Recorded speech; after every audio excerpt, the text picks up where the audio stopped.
I'm Shankar and my triplets.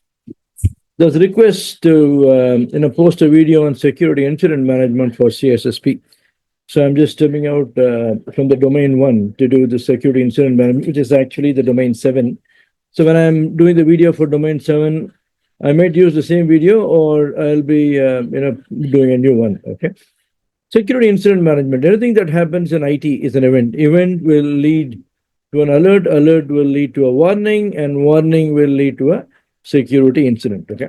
Now, when I say the warning will actually lead to a security incident, it is like a security incident is always something which is going to compromise the confidentiality, okay, or integrity or the availability. Okay, basically, whenever there is an MIT, a man in the middle attack, okay, so we have what is called an impersonation. We have something called a tampering. Impersonation is source origin authentication attack. Tampering is the integrity attack. The other one is interception, there is availability attack. And then sniffing or eavesdropping is a confidentiality attack, or replay is a source origin authentication attack. Okay, so we have 5 different types of man in the middle attack.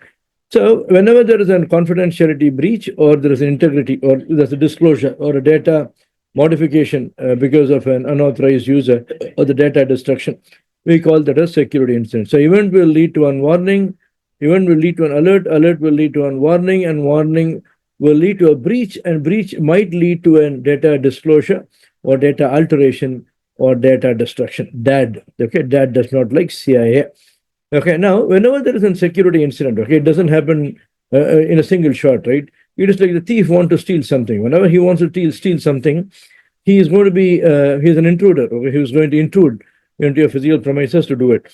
Now, the security incident management starts with detection. Okay, in fact, there are 7 steps, okay, for security incident management that we're going to discuss here. Okay, but on a whole, okay, if you're going to place a CCTV camera, and if you're going to have the physical security guard standing there, okay, then catching hold of the intruder before something is stolen becomes very easy. The same thing holds good for the cyber security or the information security also. Okay, you need to have the monitoring mechanism in place, okay, for the detection purposes. Okay, if you're going to have it, then you can actually respond before the incident can actually take place. Okay, or you can divert the hacker to a honeypot or a honey net. Okay, so that he thinks that he is actually in the production environment, but he is not. Okay, it's a fake environment. Okay, so wherein you can block the source IP so that he cannot log in again, or you can cut down his the traffic on the system, on that infrastructure. Let's have a look at the steps that are involved in the security incident management, and most important is the metrics. Okay, what cannot be measured cannot be managed, what cannot be managed cannot be improved, as simple as that. Okay, let's have a look at this. Detection, response, mitigation, reporting, recovery, remediation, and lessons learned. Okay, detection. Okay, in fact, before the detection, I would say you should have a step called the preparation. Having monitoring should be done for the first. You have to identify the assets, okay, that you need to monitor, the production assets, okay, the production network assets, okay, host assets, etc., that you want to monitor, and put in the the intrusion detection system or alert or IPS in place. Okay, what are mechanisms that you actually want to have? You can actually have it. Okay, so putting the intrusion detection system in place is a preparatory phase. Okay, once that is actually there, when the intrusion actually happens, we have what is called as a detection actually happening. So objective of the detection is to identify the potential security incidents. What all things that you will actually do? Monitoring system uses SIEM, IDPS devices, and data leak prevention, etc. Analyze the logs and contextualize the incident to understand the impact on the organization. Okay, so first you should detect the incident. For detecting the incident, you should have the supporting tools with you. Okay, next is on the response. Okay, I think I have missed out. Yeah, it's here. Next is on the response. Moment the incident is actually detected, how are you going to respond to the incident? Okay, is exactly what the response phase is. So isolate, it's actually called as a corrective action. Okay, out of this deterrent, preventive, corrective, recovery, detective, and compensating. Response is the corrective action. Okay, you're going to isolate the system that have been affected with virus, or block the malicious IPs, etc. That comes on the response stage. Okay, so containment is what's happening on the response. Mitigation, okay, basically, once you isolate the system that has been infected with virus, okay, you will update the antivirus signature, put in a different antivirus. okay, to scan the system and mitigate the impact. Okay, so remove the malware or unauthorized access point in case somebody is accessing and web, and then apply patches, reconfigure the firewall. Like all those things happen in the mitigation. Next is reporting. You need to report the incident, okay, to in the RACI, okay, responsible accounts accountable consultant informed. Okay, the information is what the reporting basically means. Okay, it'll be informing the internal stakeholder, external stakeholders diplomatically, internal stakeholders quite blunt. Okay, raw data, or the periodicity of the intimation. Okay, if it's a P3 incident or SEV3 incident, okay, every day, okay, you need to intimate them. If it's going to be in SEV2, okay, every 4 hours, SEV1 incident, okay, as and when there is a response. Because SEV1 incident, the SLA usually is 22 hours. Okay, reporting is very important. Okay, so you need to update the interested parties on what is the progress of this incident. Okay, recovery. Okay, then you're going to put it back onto the production. Okay, once the antivirus is updated, all these things are actually done. You are going to do a sanity check. You run the tools again to ensure that things are actually in place, and you're going to put the system back onto the production. Okay, so that's on the recovery. Next is remediation. Ensure that the same problem does not happen again. Okay, so we can have an incident, but we cannot have the same incident every day, right? So conduct the root cause analysis to identify the vulnerability exploited during the incident. Okay, so that you remove this particular threat actor, okay, or threat source, okay, from your infrastructure. Strengthen the security controls, okay, antivirus updation, firewall, rule review, etc. Update the policy documentation to ensure that, okay, you have identified a vulnerability. Vulnerability, will be a risk, okay, if the threat is going to identify it. So threat multiplied by vulnerability, multiplied by the impact, multiplied by the probability is actually the factor. Okay, lessons learned document. Okay, this is a documentation that you actually need to maintain periodically, so that it's going to be a good knowledge base for the people to come in. So lessons learned document usually is updated as a configurable item. In fact, whenever I go for an ISO 27000 or NIST CISSP audit, if the lessons learned document is actually maintained in the organization, that shows me the maturity of the organization. Okay. Now let's look at the metrics part of it. Okay. Mean time to detect. Let me move my video. Mean time to detect. Average time it takes to identify the security incident. Okay. It should be ASAP. Okay, it should be ASAP, but it also depends upon what sort of an incident is it. Because SIEM does what is called as an aggregation correlation. It might take some time if the attack is sophisticated. Otherwise, it should be ASAP. Okay. Lower mean time detect indicates effective monitoring detection capabilities, reducing the time the attacker has to exploit the vulnerability. The dwell time of the attacker is going to get reduced. We'll discuss what the dwell time is. Okay, what is an acknowledgement?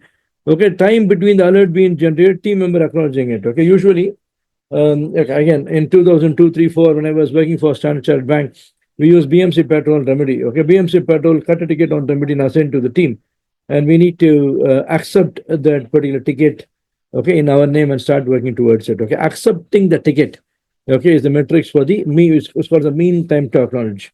What is the mean time to respond? Okay, mean time to respond is to, after accepting the ticket, you are starting to investigate what that incident is. Okay, that is actually called as a mean time to respond. What is mean time to contain? Once you are acting on that incident, okay, first thing that you will actually do is to contain that the asset that has been infected or asset that has been attacked, so that the attack does not propagate into the IT infrastructure. That is actually called as a mean time to contain. So first the ticket is actually created, then it's assigned to a respective team. The team members start accepting the ticket on their name. They will respond to that incident, and they will also contain the asset, okay, that is affected.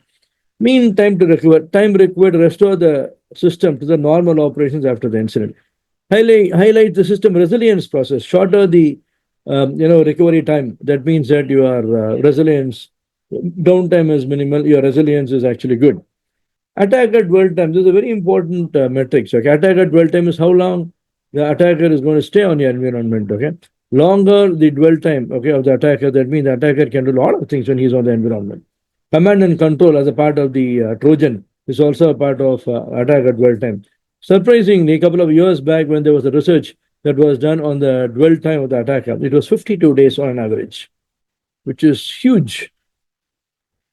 Which is huge. 52 days is so huge. Okay, I was not even thinking that it's going to be in days. I was thinking it's going to be in hours, a few days. Like 52 is just ridiculous. One more thing I want to add as a part of the mean time to report. Okay, mean time to respond to the incident or detect the incident. See, one thing you should always know for the GDPR, okay, the moment you know there is an incident, that means you have to report, you have to start working on it, you need to send the intimation to the supervisory authority. For the UK GDPR, it's going to be ICO. For the EU GDPR, your respective supervisory authority in the country, 72 hours. Okay. Now, ignorance is not a bliss. Okay, if you don't have the mechanism to report the incident, detect the incident to you and report it ASAP, that itself is going to be a deviation. Okay, attack or dwell time incident volume. Given a day, given the day, given the week, given a month, okay, or the certain period, how many incidents have been reported as the incident volume? Lower the number of incidents, that means that ideally it's a very good environment. Incidents are not there. But because the incident is not there today, that doesn't mean the incident is not there tomorrow. Okay, there are organizations that will jump up on reducing the team size for the incident management. It is good and it might be bad. Okay, if there's an incident, then if you don't have the same team, okay, it might not be easy for you to manage this situation. There's something as a first touch resolution rate. First touch resolution rate. When I call the help desk, there should be a position to resolve my incident without escalation. Okay, usually we call this as a first call resolution. That means you're equipping the help desk, okay, with enough of technical knowledge and the tools so that they can resolve the incident themselves. It's very good for the user, okay, but again, more and more incidents are resolved, okay, in the help desk, which is called the first call resolution. The technical team may take a back seat, okay. So you need not have such a manpower for the level 2, level 3, etc. Escalation rate. How many incidents have been escalated to the further level 2, level 3, etc. This is called as the escalation rate. Okay, escalation rate more. The escalation means first call resolution doesn't take place that often. So the level 2 team is actually involved. That might delay the resolution of the incident. System availability and uptime. Okay, how long the system had been running without an incident. Okay, larger the number, that means no more wonderful your environment is with respect to incident management or availability. Okay, it reflects the reliability of the service organization ability to maintain the business continuity during the incident. Okay, so on this particular video, reach out to me for your CISSP training. My name is Subramaniam Shankaran. I'm an ISSS. You can mail us on training@isssp.org.uk or +91 99405 87544. Cheers then. Good luck. Bye